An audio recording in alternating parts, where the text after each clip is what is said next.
Dan huwa Tony Micallef li qiegħed isellmilkom u jagħtikom merħba għal ħames programm fis-sensiela Mill-Għanja Tal-Poplu.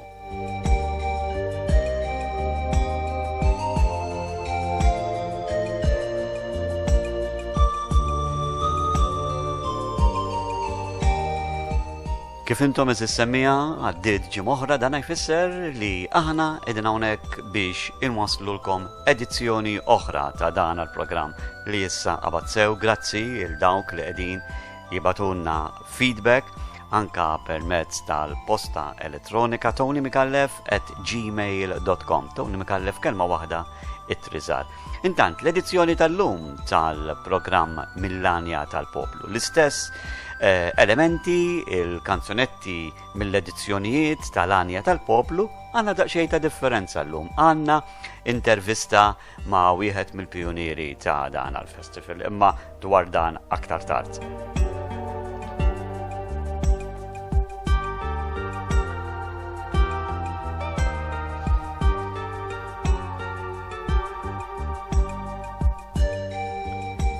L-ewwel diska li għandi għalikom ħatoħodna għas-sena 1992. Hija kompożizzjoni bħala mużika Charles Dalli u il-kliem ta' Mary Sevasta. Hija diska li nixtieq li niddedika bil-qalb lil dawk in-nies li jipprovdulna il-ħobża ta' kuljum lill-furnara. Il-Maltin u Għawċin marufin għall-imħabba tagħna lejn il-ħobża Maltija lejn il-ħobż jiena ngħid għalija ma nibdlu ma' xejn. Il-ħabbiż huwa l-isem ta' dina id-diska. Il-vuċi ta' Charles Cirillo mis-sena 1992. Sa mis-setti matinati meta ħimbli l-ħira d-dej il-ħabbiż ibexxa għajnu jasef ftit tal-jum li ġej. Dik il-ħemda ta' jum bikri, il-ħin tal-farfett il-lejl, il-ħabbiż diġà fuq siequ, jara li kollox tal-kejf. Dawwar l-aġna tajjeb, il-furma ħalli jisrikun, sewa l-ħobża ta' xi kilo, għal xi ftira jew bezzum, ferrex it-tajjeb, mira ola għal-ħobż fin, minn kull rokna ta' kull raħal.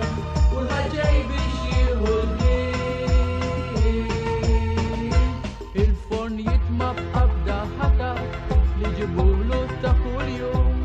Il-ħabbiż ikebbes sewwa madwar jimla n-nugrifu. Fit-tilar jibda iferrex kwantitajiet ta' ġunġli. Dawn fis-sjeħlu mal-ġina benna jekk ma ssib imkien.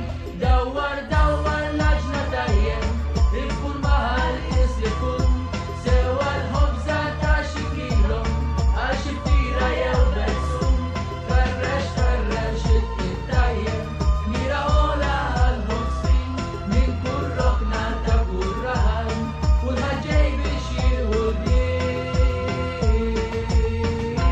Bala twila jibda jgezzet, ħobża ġewwa l-forn, ma' weġganċ u warqan xraba, bank li kien jaħdem fuq torn.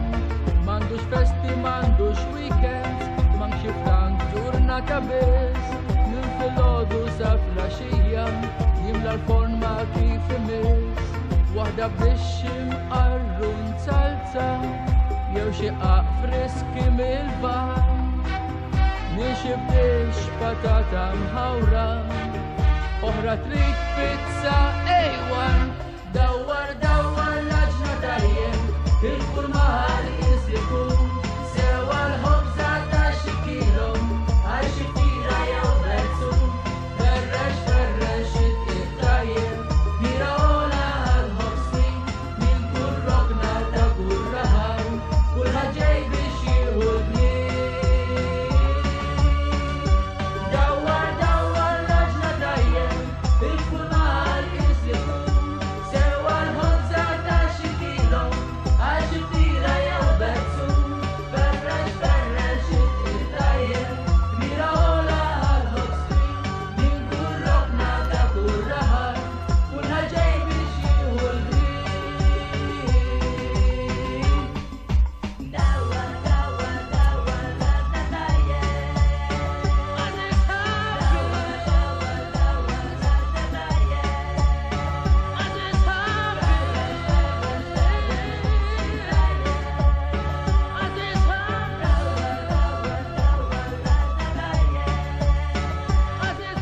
Il-vuċi kienet dik ta' Charles Cirillo, l-kliem ta' Mary Sevasta, il-mużika ta' Charles Dalli, id-diska mill-edizzjoni 1992 Il-ħabbiż.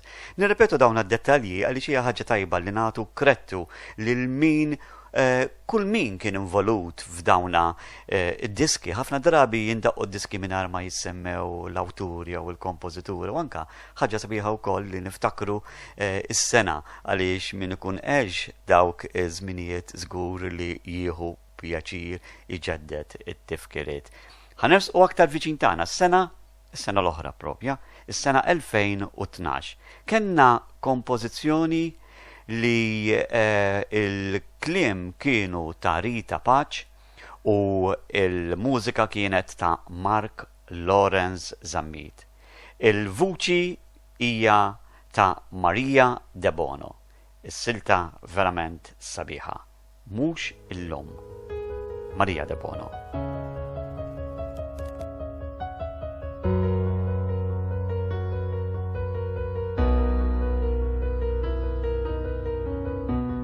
Mux illum jekk tassew tirrispettani. Mux illum jekk tassew ma tridx tużani. Ta' mux veru ħmerijiet jew xi stejjer ta' nannit. Fada żmien u ma rridx naġel. Mux illum tgħidx l-istramba qed tarani. Mux illum jekk int ħobbni trid tafdani. Iva jasal il-mument ma rridx nimxi ma' korrent. Irrid nimxi skont riġlejja. Mux illum meta nkunu ħaġa waħda b'impennu mhux bil-kliem. Meta baqa niddeċidu illi ngħixu tnejn flimkien. Meta nkunu tnejn maturi biex inħarsu il-qudiem. Esperjenza vera f'waqta u mhux kapriċċ li tirmarrih. Mhux illum issa tard nixtieq imur id-dar. Mux illum taf li qed ngħidu għall-aħjar. Narfu tajjeb mill-ħażin ma nagħtux ism b'xulxin. Ma nwiċċewx il-min u ħobna. Mux illum forsi għad xi darba nkunu miżewġin mhux maħbubin. Forsi għal ħajjitna kollha insiru kollox għal xulxin.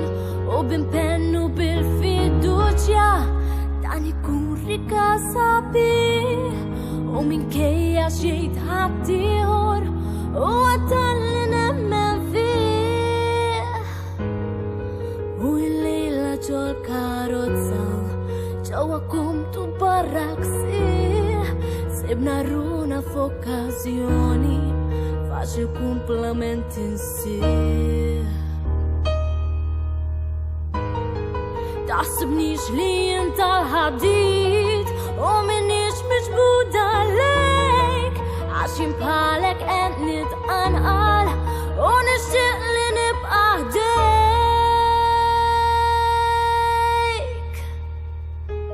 Mhux illum inta llum tassew speċjali. Mux illum intu kol taħsiba bħali. Għax minflok imxejt bla btit. Intu kol tistenna trid. U skoprejt li veru tħobni. U jien naf li qed titlobni. Se jaqadna mux jifridna mux illum.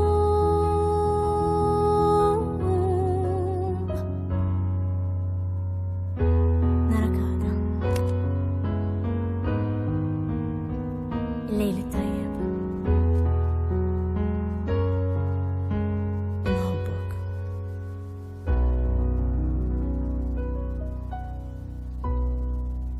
Tħallik bla klim dik il-kanzonetta, klim meqjus. klim il-elf. Rita Pace, klim diffiċli. Mark Lawrence Zammit kiteb dik il-mużika, imma mhux kliem impossibbli.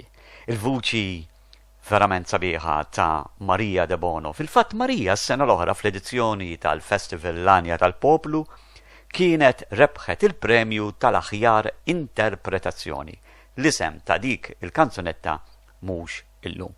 Għattilkom fl-introduzzjoni ta' dana il-programm li illum mhux se tisimgħu leħni biss jitkellem, għaliex f'dawna l-erba' edizzjonijiet li ġejjin ser insemmalkom il-ħna ta' membri fil-Kumitat Organizzattiv L-Għanja Tal-Poplu. Dana ġara li f'dawn il-jiem jiena flimkien mal-membri tal-Kumitat ġentilment oġubhom jistednuni biex immorru jiena flimkien mal-mara u anka il-membri flimkien minnu żewweġ flimkien man-nisa tagħhom morna f'restorant verament sabiħ għal-kwiet ir-Rabat fuq il-wied tal-Imtarfa. U ħadna pjaċir nitkellmu dwar il-Festival Konti li ma niltaqa' mal-membri tal-Kumitat u jiena ħadd l-okkażjoni biex anka lill-membri tal-Kumitat noħdilhom intervent qasir, ħsieb qasir dwar il-Festival L-Għanja Tal-Poplu. U magħna kien hemm Dun Morris mifsud u xiera li propju nibdew billi nisimgħu ħalli naraw x'se jgħidilna Dun Morris mifsud. Isimgħu mela dina l-intervista li għamilna ma' Dun Morris. Mela staqsejtni x'ifisser il-Festival L-Għanja Tal-Poplu għalija. L-ewwel nett jiena wieħed mill-ftit li segwejtu kollu. L-edizzjonijiet kollha għandu jkun 37 sissa, 37 edizzjoni. Jiena jfisser għalija li ħsieb idea li seħħet. U idea li biha nagħmlu xi ħaġa u mhux sempliċement ingergru jew nissuġġerixxu u minn dak li ngħidu ma jsir xejn. Aktar minn 37 sena ilu, xi 40 sena ilu kien hemm l-idea ta' dan il-festival wara li kien isir festival ieħor bil-Malti li fost nies oħrajn kien jieħu sehem ħija wkoll Manwel u kien ġietna din l-idea li meta dan il-festival waqaf għax kien waqaf għal raġunijiet ta' flus u hekk li aħna nkompluh b'xi mod jew ieħor u bdejna nagħmlu dan fl-ambjent tal-aqda tagħna. L-aqda tagħna kienet aqda taż-żgħażagħ, bdejna nħajruhom jikdbu, bdejna nħajruhom jikdbu mhux il-kliem biss manka l-mużika u bdejna naraw li bdew joħroġ materjal tajjeb. Għaddew dawk is-snin u L-Għanja Tal-Poplu għadu għaddej.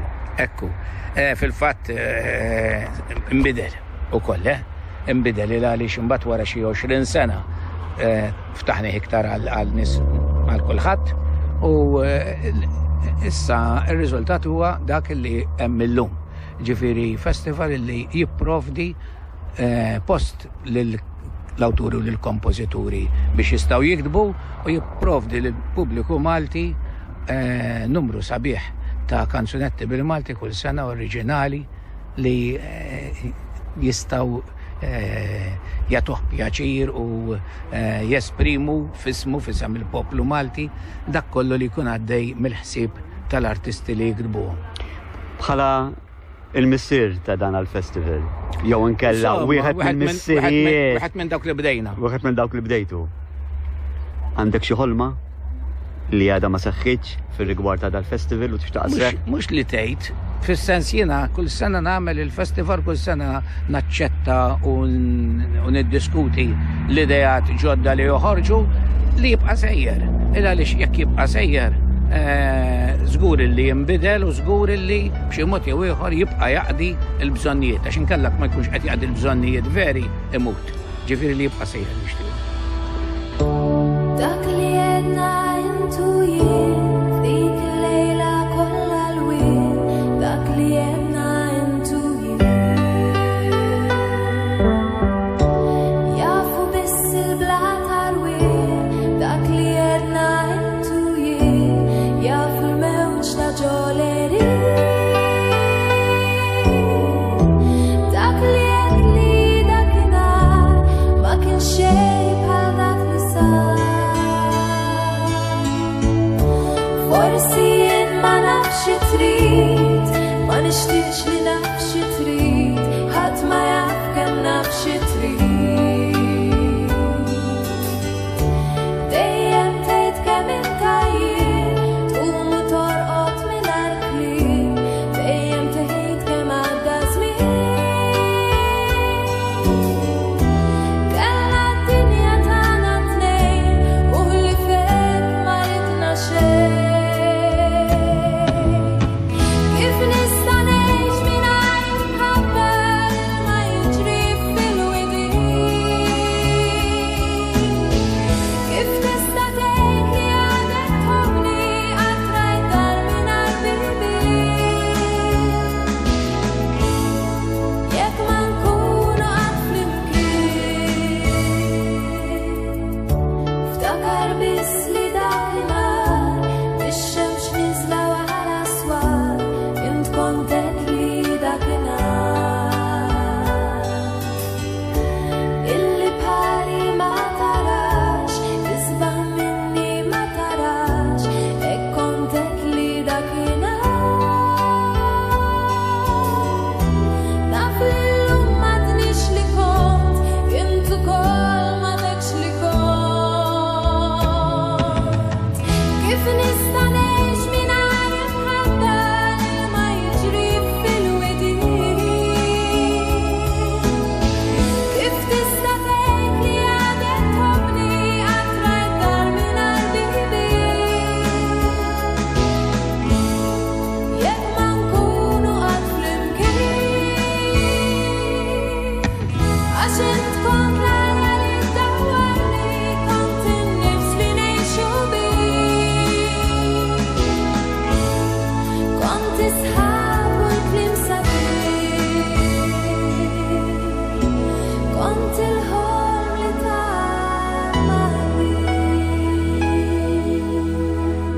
Il-vuċi Nadina Ksisa, il-klem ta' Joe Frigieri, il-mużika ta' Dominic Gallia, Fir-raħal waqaskir, Claudette Pace, kull ruħ daħlet tistri, Żmien Zemzem, Nawden waħdi fil-mistir, fis-snajjiet tax-xir.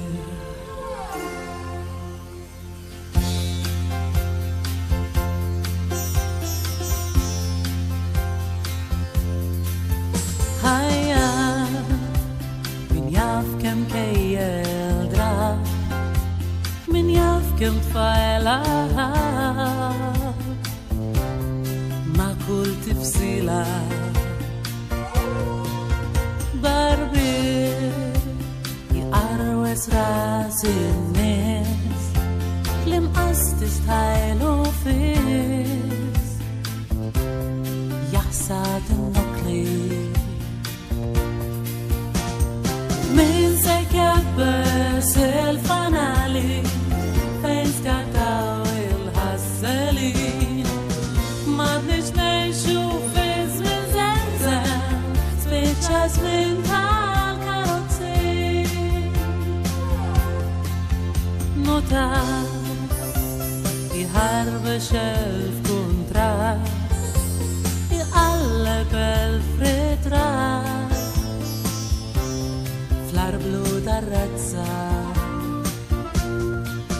Spiżjat jikkewwes wara l-bank, idduwa minn ġoddank tal-Madalena.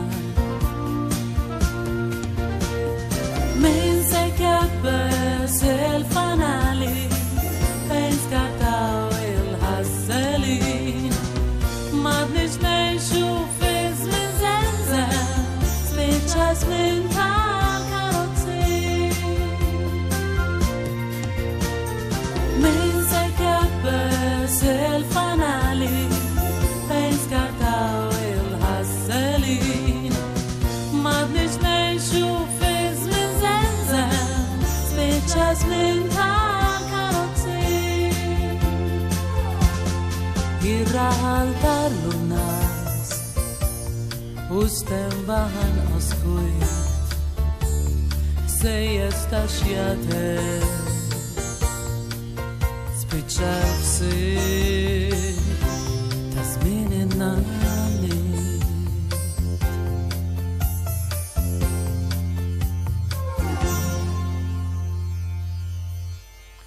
Claudette Pace hemmhekk smajnija bil-kanzunetta Żmien Zemzem, kompożizzjoni bħala mużika Filip Vella u l-versi ta' Mario Fenek Caruana meħuda mill-edizzjoni L-Għanja Tal-Poplu tas-sena 1997. Ħammorru sentej qabel, is-sena 1995, kompożizzjoni oħra bħala kliem ta' Mario Fenek Caruana din id-darba l-mużika komposta minn Renato Briffa.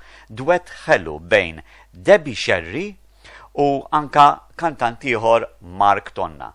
Il-diska li kienu ħadu sem bija f'dik is-sena kien jisima Jaħasra mela l-vuċijiet ta' Debbie Sherry u Mark Tonna. Il-kompożizzjoni Jaħasra.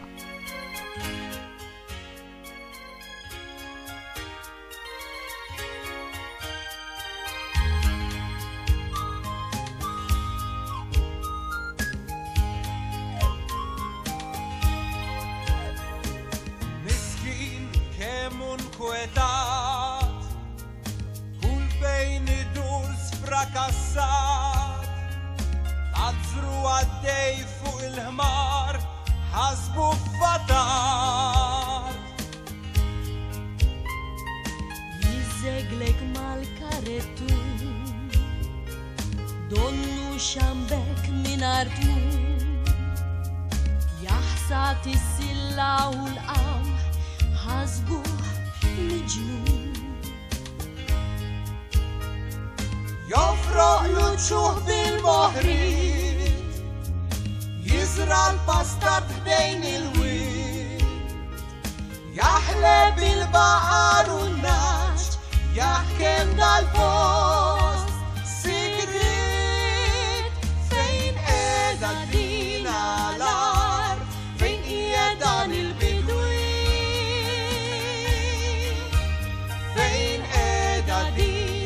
l-ar, għax leħnu madux jidwi. Fejn ijiet l-azzru l-lum, tejtat jerġa jirxoxta. Ara naqra jaħasra ħallina u raj, u ħallina dal-front ta' diraj. Ara l-majdan kif kemmex, il-wera sfar il-ħamrija xuttat kollox xar. Maweġ bħal ganċ miksitaj, jitrejja jixrob mill-lajn, l-azzru migdud għax tradud xie bħal l-oħrajn. Wiċċu maħruq bin-niri, leħja ta' qoton fid-din, jonfoħ marriħ bla mistriħ, mitluf ħosbin. Jazaq leli imbaldin, jisbori dwili u t-tin, janni għaddel ta' sejjih, jirfes it-skuk, nixfin. Fejn edha dina l-art, fejn qiegħdan il-bidwi. Fejn edha dina l-art, għax leħnu madux jidwi. Fejn qiegħed l-azzru l-lum, tejtat jerġa' jirxoxta. Ara naqra jaħasra ħallina u rajħ, u ħallina dal-front ta' diraj. Ara l-majdar kif kemmex, il-wera sfar il-ħamrija xuttat kollox tar. Kollox tar. Kollox tar jgħidulna Debbie Sherry u Mark Tonna u anka l-ħin tar dik kienet il-kanzunetta Jaħasra. L-aħħar kanzunetta li għandi għalikom hija kanzunetta mill-edizzjoni tas-sena 2005. Ir-rebbieħa ta' dik is-sena kienet il-kantanta Julie Pomorski. Kienet interpretat kanzunetta kompożizzjoni kliem u mużika ta' Augusto Cardinali. Il-kanzunetta kien jisimha Żewġ Għaqiet. Qabel indoqqilkom dina il-diska, nixtieq nirringrazzjakom talli oġobkom tibqgħu tisimgħu dan il-programm, inħajjarkom tagħmlu appuntament ieħor miegħi jekk Alla jrid fuq dan l-istazzjon fuq dan l-istess frekwenzi bħallum ġimgħa, infakkarkom fl-indirizz elettroniku tiegħi tonymicallef@gmail.com. Sakemm nerġgħu niltaqgħu bħallum ġimgħa, insellmilkom, nixtieqilkom il-kumplament ta' smieħ it-tajjeb u intemmu l-edizzjoni tal-programm, il-ħames edizzjoni tal-programm Mill-Għanja Tal-Poplu bdina il-kanzunetta ta' Julie Pomorski. Grazzi ħafna u s-saħħa li kulħadd.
Blinkwit